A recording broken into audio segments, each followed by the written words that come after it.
Hello, Internet family. This is Anjanette Potter, also known as Adam's Rib. It is Monday, December 9th. It's 7:11 p.m. And this is my Out and About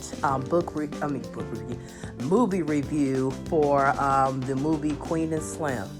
I've had a difficult time here recently trying to get this posted, but I'm gonna go ahead and do this. So I'm telling you right now that this has a little bit of a spoiler alert, at least a spoiler alert from my reviews, because I like to give as much as I can as far as commentary, but I don't like to put too much in there because of people who may not have seen it yet. Anyway, if you are listening to this on YouTube, you can click the subscribe button if you like my content, and you can get more of it in your inbox. So I'm going to go ahead and get started on this. So this movie, to give some background, this movie was directed by Melina Matsoukas, and she was a 2-time Grammy winner and a 4-time MTV Video Music Award winner for her videos for We Found Love by Rihanna and Formation by Beyonce. She has been honored with the Franklin J. Schaffner Alumni Award for the American Film Institute in 2019. Queen and Slim is her first feature film. Now the movie, I've since heard different, but I'm going to go with the information that I have. The movie was written by Lena Waithe, who stars in Master of None from 2015 to 2017, and it's a Netflix series. She's the first Black woman to win a Primetime Emmy for Outstanding Writing in a Comedy Series for the Thanksgiving episode of Master of None from 2017. The subject of it was coming out to her mother. And and she also currently has a show that is going to be on BET called 20s. It looks like it's a comedy. So co-writing, I guess you would say, credits have been given to a guy named James Fry. You may remember James Fry. He had 2 books that were both on the bestsellers list. One was A Million Little Pieces in 2003, and My Friend Leonard in 2005. Both memoirs were bestsellers, but there was controversy due to large parts of these stories that were found to be exaggerated or fabricated. I remember this guy because I was like, oh, that sounds so familiar. I since saw somebody else's video on this, and this is, if you're remembering the guy that Oprah had to drag back on her show and basically kind of flay him alive for because he made it into her book club, and she wound up having to flay him a little bit and fricazine for fabricating it. It was plagiarized. He also had a 2008 bestseller called Bright Shiny Morning, which was I don't know whether or not all of this one was true or not. There doesn't appear to have been any scandal attached to it, so evidently maybe he learned from his mistakes. So the cast in this is Daniel Kaluuya as Slim. You remember him from Get Out and from Black Panther. Jodie Turner-Smith from Night Flyers 2018 and The Last Ship 2017. She was Queen. A personal favorite of mine from back in the day, Bokeem Woodbine, who played the delinquent brother in Jason's Lyric. If you were a Jason's Lyric fan, you remember he was Jason's younger brother, and in Dead Presidents. He kind of got around in the 90s and everything, so it's good to see him still doing this thing, acting.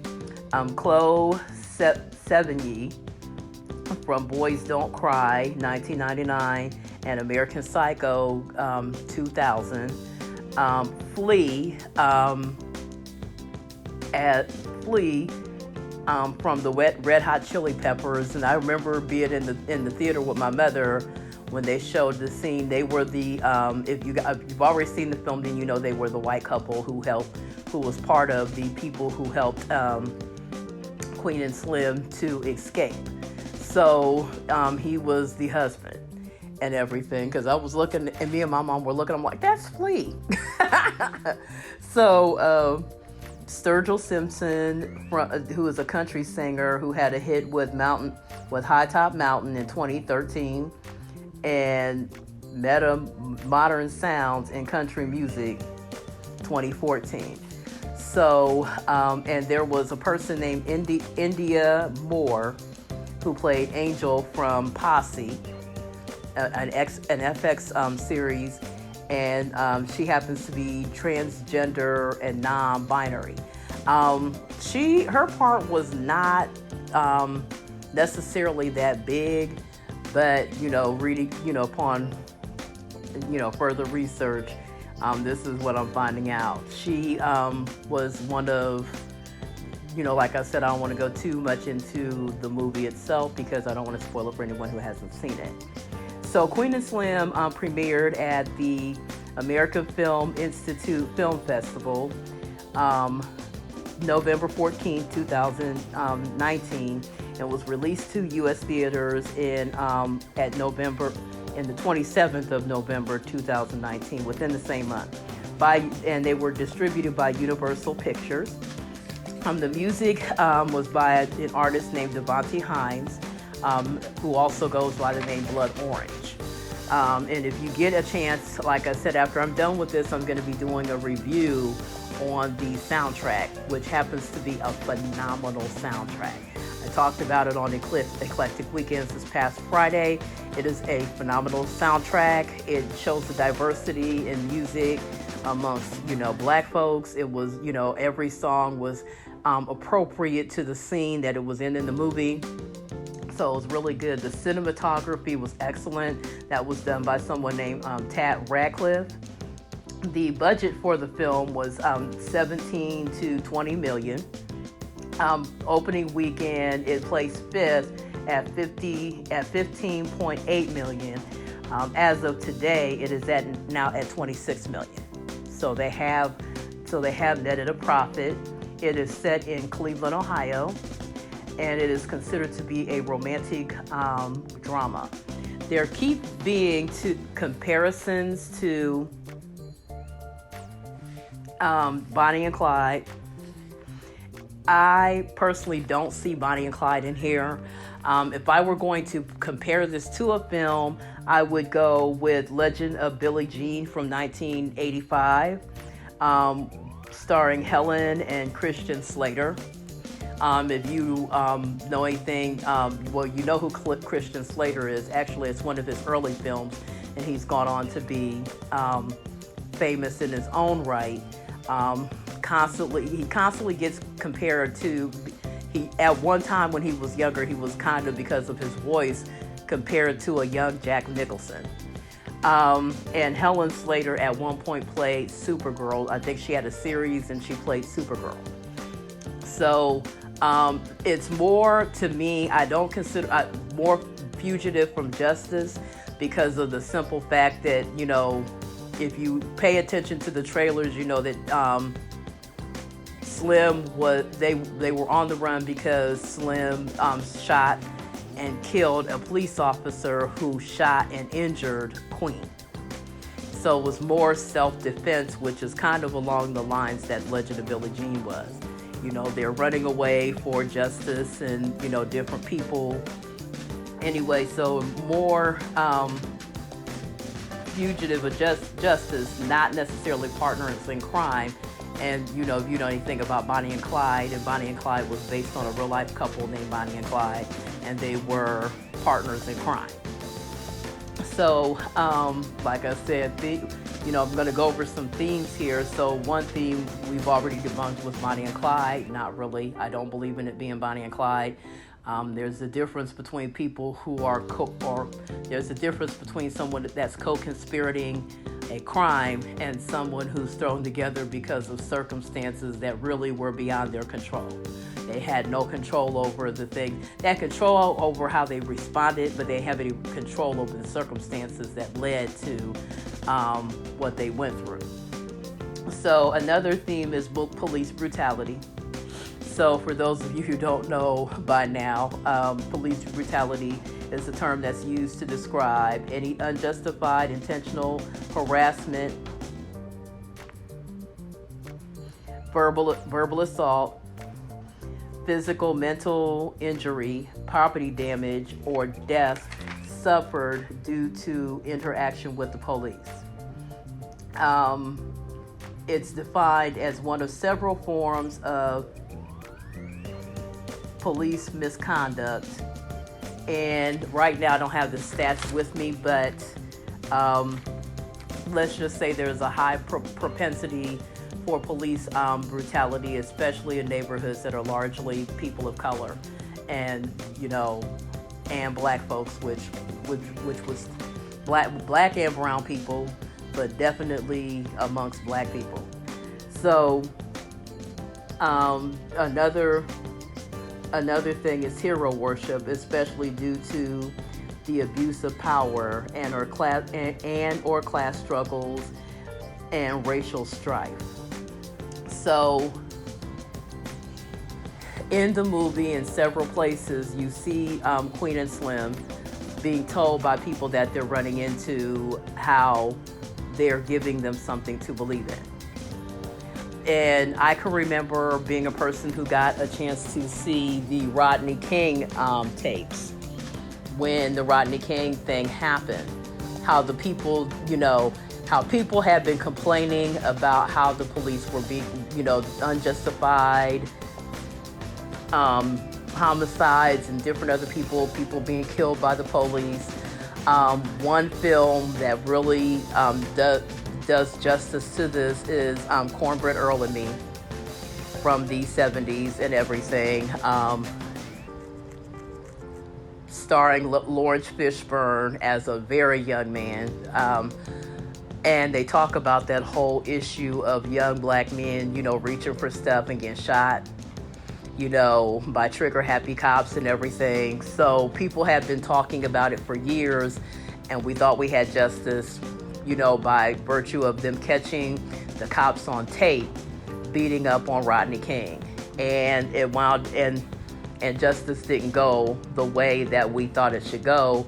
And that was the springboard for the Los Angeles riots, which was one of the, and I will do a later podcast on that. One of the worst riots in American history. I think we may have topped that with recent rioting because of recent tapes and Facebook lives of cops murdering unarmed black civilians. So one portion in here, we see a young man who begins to worship, even though his father did not approve of Queen and Slim and how they handled what happened to him, and almost felt and acted as though they brought it on themselves, which they didn't. His young son has developed a sort of a hero complex for them. So much so that during a riot scene in the movie, he kills a cop. Now, this is the time where I feel like people, when you see stuff like this go on and your kids are seeing the news, this is the time where a father, should explain that this is not necessarily the way to handle a situation like that. That Queen and Slim, I'm sure, do not, because one of the questions I have is it Queen and Slim's fault that this young man shoots this cop? It is not. And it's too bad that someone couldn't get to this young man before he thought that, glamorizing, that before he glamorized in his mind that message was to kill a cop. The message was not to kill a cop. The message was that, they had no choice but to shoot this policeman because he shot one of them. And I can remember years ago, Ice-T had a song called Cop Killer. And there was a lot of controversy about it. And I can remember having a conversation with a babysitter of mine who was white. And so, when you have a different take on the whole situation, and the person is going, well, why would you want to glorify killing a cop? Well, why would you want to blah, blah, blah, blah, blah? I'm like, well, maybe they feel that way because if you live in an area where you feel like the police are using you for target practice, you might not see killing a cop as a very bad thing. So you have to take all of, and my meaning was, that we really obviously need to take the whole of the situation. You can't just jump to a conclusion and say, well, they're glorified. Well, because of Queen and Slim, well, someone should have sat this young man down and explained to him they were doing what they were doing because of self-defense, not because they believe it's okay to open up fire on police officers. And I'm sure they wouldn't have. Anyway, another theme here is the whole ride or die chick scenario. And I have a question mark here. How long should a woman ride for her man?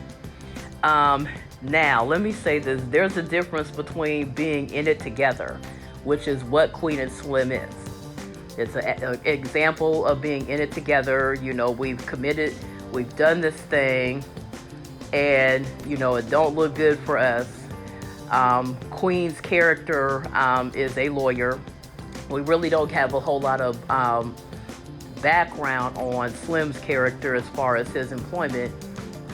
But I can remember in the scene, we got there a few minutes late, so we didn't get to see the whole date scene, but we did get to see the entire scene when they were being stopped. And in my mind, all I could think was, we have come a long way when we feel like we can question the police at a traffic stop. I'm like 53 now. I can remember that one of the things we used to get told was, don't say nothing, only answer what you are being asked. Don't give them a whole lot of back talk. Don't reach for nothing. Don't give them no excuse to open fire on you. For real. So am I saying that this is their fault because they talked back too much? That you are really being brainwashed and groomed a particular way when you're listening to an exchange between two fictional characters, and your mind automatically goes to, ooh, they talking way too much. They say it's way too much, and this is not going to end well. And it didn't. Because, like I said, we were taught, what to say, what not to say. Don't reach for nothing. Keep your hands out there, especially if you're black and male. Keep your hands out there where they can see you.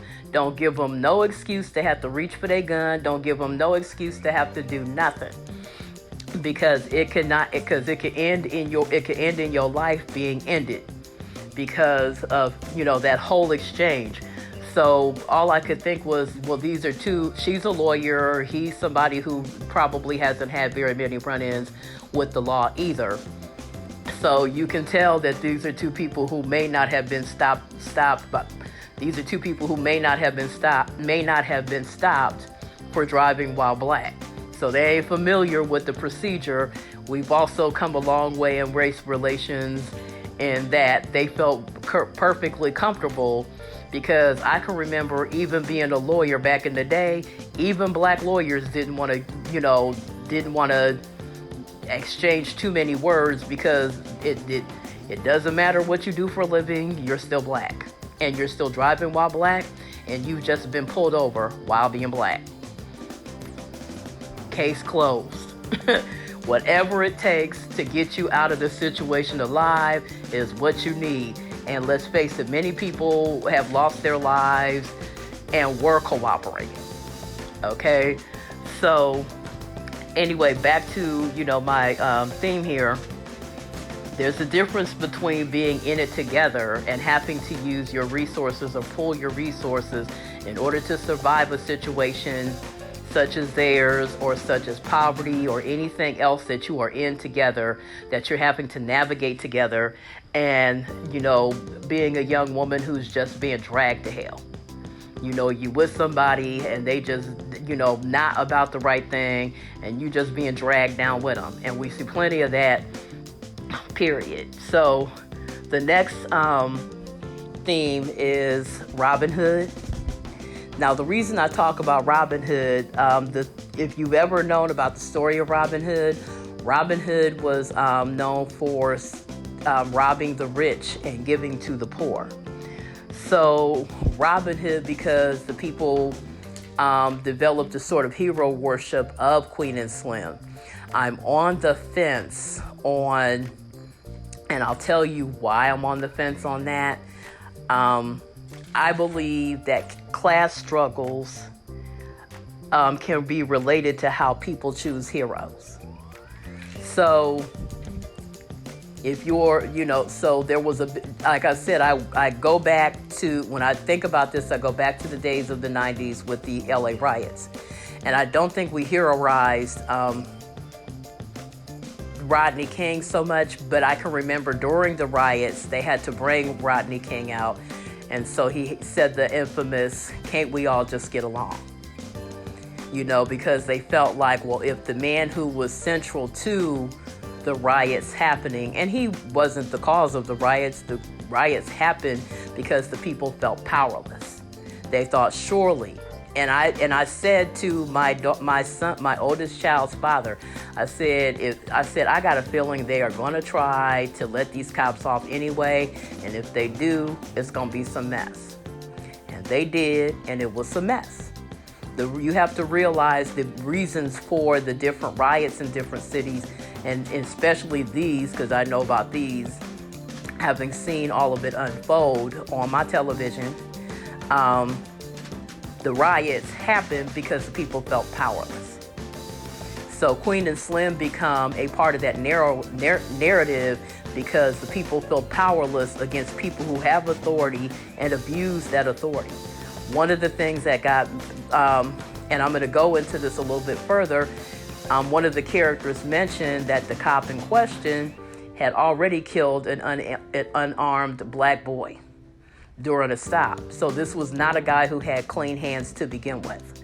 So they didn't take a father from his kids. They didn't do, this wasn't a police hero. The media tends to like to spin and, all this other stuff. But due to social media, which is one of the things I liked in the film, it was reflective of the times we live in. Because of social media, because of media period, we're able to see how the whole thing unfolded and what happened to cause Queen and Slim to have to, Slim to have to shoot this cop and kill him. So another theme in here is faith. And I have Hebrews 11, 1 through 3, which is the faith scripture in most churches, the faith being the evidence of things not seen. Also hope, which is Hebrews 6, 19 and 20, which is the scripture that talks about, hope being the anchor of the soul. So we talked about why the people were supporting Queen and Slim, and kept saying, why they were giving them something to believe in, because their hope was that these guys would get away and escape. Because, being black in America, that justice is a toss-up sometimes.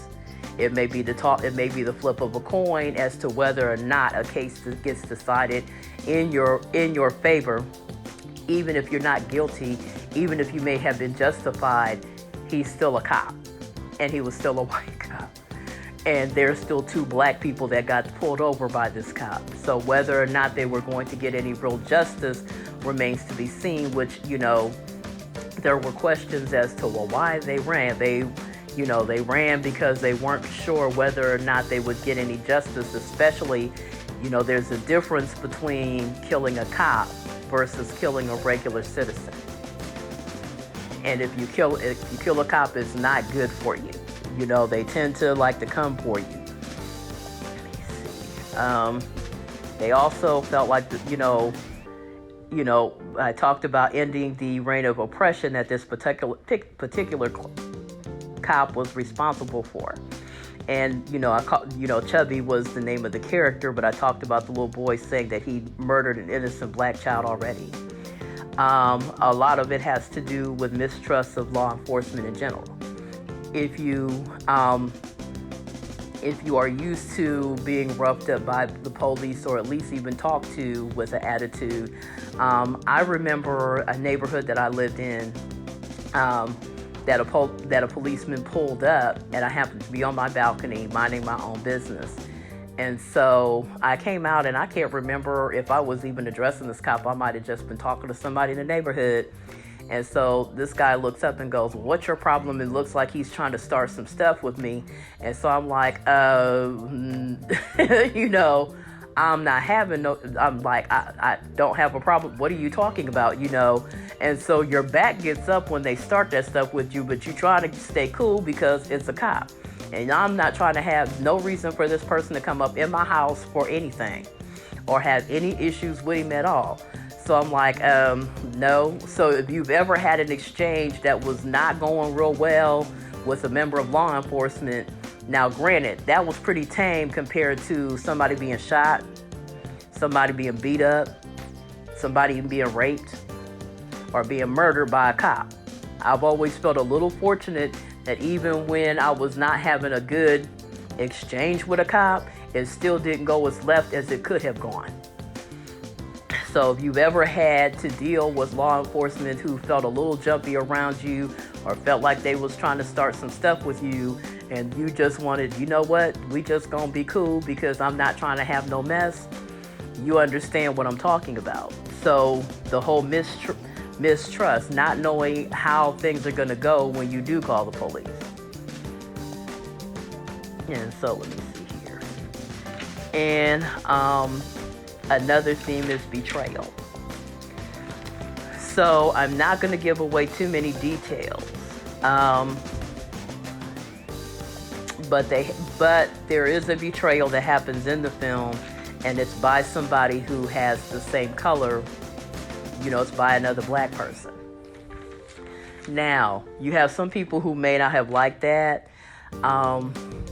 I am kind of like, yeah, they did the right thing in kind of keeping that in there, and I will tell you why. Betrayal can come in many colors. I remember at the time when the trial for OJ was going down, because OJ, if you were around at that time, he went on what they call a slow speed run from the very cops that Rodney King had to deal with. And so people will be, well, why are you running? If you're innocent, why are you running? Because he's black and male and he lives in the United States. And there are sometimes, there have been some times in this country where it was not good to be a brother in this country. However you might feel about, the state of relations between black men and women, or any of that other stuff, we know that there are times when things can go left. And, we also know that OJ was accused of killing his white ex-wife. So, yeah, nothing could be, that very threat and everything would be enough to make a person run. I mean, it would be enough to put you in panic mode no matter how much money you have. And no matter how famous you are, at the end of the day, you still black. Okay? I mean, that's just one of those things. So that's just one of those things that we have to, that constantly has to be navigated no matter how well you do. And I'm going to do some more podcasts on this very topic, with race relations and different things. You know that I've been doing a series called How Respectability Politics Kills Black Women. The different things that, outlining the different things that we got to answer to, and different ways we have to deal with injustice, and injustice not just because of the color of our skin, but also because of the sex we were born. And how, you've heard of the term intersectionality. So having to deal with all of that. So my review of the film, I apologize if I sound a little all over the place with this particular review, but I've been wanting to get it up and get it posted for a few days now, and I've just had a lot of stuff going on. So the cinematography was excellent. It reminded me of Miami Vice. If you remember when the show Miami Vice was on, it's that type of cinematography. Excellent. I mean, it really, the plot itself was slow but engaging. The trailer made the movie seem a little more exciting than what the movie turned out to be. At the same time, it was still very engaging. It was a good, the people who got together, Miss Wade and Miss, the other young lady, Lord have mercy, let me go back and look at the names again. Let's see here, Matsukas. So Miss Wade and Miss Matsukas brought us a really good film. My encouragement is that they continue to make films, because both of them, like I said before with Miss Matsukas, this is her first feature film. She's done music videos before, and I think that this is a bit of a first for Lena Waithe as well. So I would encourage them both to continue to keep doing it, keep doing their thing, because this was not a bad film at all. I wasn't bored with it at all. I could have, like I said, it could have been a little more exciting, but it was not. You still were emotionally engaged. Number one, this was a good time to make a film like this because of all of the recent tragedies that we've had with police violence, and how police violence is now being getting more national awareness. I'm sorry about the stuttering, but more national awareness. So let me see here. I would have liked to see more in-depthness about the dead cops record of offenses.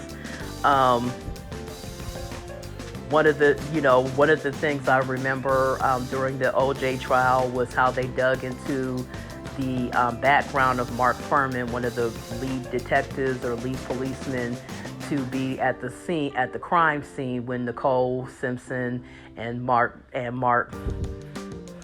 Ron Goldman were murdered. They also did a little bit more background during the Rodney King trial on the four cops that they ultimately wound up charging with his battery. So I would have liked to have seen a little bit more. I would like them to have dug a little bit more into this guy's record of police brutality, or how he handled arrests. A little more background, even if they had to say, you remember that this cop was already instrumental in the death of a young man, and put the young man up like they would have done in real life. So I would have liked to see them dig a little bit deeper as to whether or not this was a dirty cop.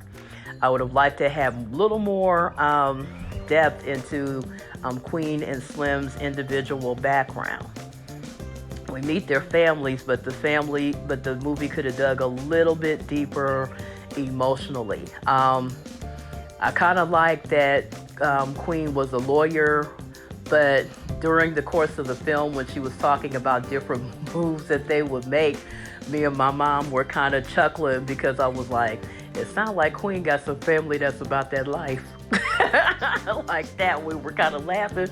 And true enough, if you go into the movie, she at least got an uncle that's about that life.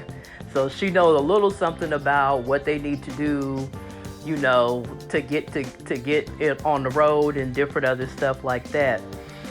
I like the let's see here. I like the overall story. The previews did their job because it did make me want to see it and everything. And I don't mean to be flip with that, but it made the job of the preview is to pique your interest in that particular story, and I think that piqued the interest of us collectively, especially in light of recent like I said before, police killings of unarmed black people, suspicious deaths of black people in custody, media spin, especially social media, police cam footage, and the people's support of Queen and Slim. One thing I like about the character development of Queen was, like I said, she was educated, but she was still, they were still a tiny bit naive about some of the stuff that they were doing. Slim, demonstrated by him playing some gospel while they were in the midst of what they were going through, because he was trying to calm his nerves. So he was obviously a bit of a church boy. These are what we call two good people who are not used to run-ins with the police. Like I said earlier, I never realized how much I have been groomed by American society about how to handle being pulled over while black. Okay, never realized how much of it until I was looking at this film and thinking, they are exchanging way too many words with these cops. You're supposed to keep that down to a minimum, because let's face it, we try to keep, it down to the minimum because nobody wants to end up dead as a result of a run-in. It's bad when you feel like you don't want to be able to say nothing. And so, let's see here. The reality of Queen's lawyer status being dismissed by the offending officer. The reminder that oftentimes your color can override your credentials in certain situations, like I said, driving while black, being pulled over while black. I can remember talking with my one cousin Michael Trailer, and we were talking about a news story about a black doctor that kind of got poo-pooed. Somebody gets sick or has a seizure or something on a plane, and they say, we need a doctor. Has anybody got doctor credentials? And so somebody comes forward, and the person is not the right color or gender for the person who's needing medical help. So they bypass that person and look for another person, and the person basically has to reiterate that they are the person for the job. And I can remember asking, him, because both him and his wife are doctors, saying, do you guys go through this? And he was like, all the time. So this was definitely a time where no matter how much education you have, they're looking at your skin. But I also feel this way: don't give up on higher education, because you can still use your credentials to help other black people. You can still bring your giftings home to help those that look like you. One of the things that I think about with that is people who accuse people who are studying for, like I'm studying for psychology or getting higher levels or getting letters behind their names, of trying to escape being black, which is impossible. Nor should you want to have to escape being black, and I'll talk about this even further. This is also demonstrated in the movie. But like I said before, being black shouldn't be something that you want to escape, because there's nothing wrong with being black. Racism has taught us that there's something wrong with being black, and it's a message that we really need to shake in our inner psyche. We have to get rid of the notion that there is a wrong color to be, because there isn't a wrong color to be at all. There's not a wrong color to be. So my rating, I'm going to give this a first run. So from my Out and About rating, it's a first run. I believe it is worth seeing. I believe it's worth your first run dollars, even if it's not, even if it doesn't have the excitement you want. It's still a good movie.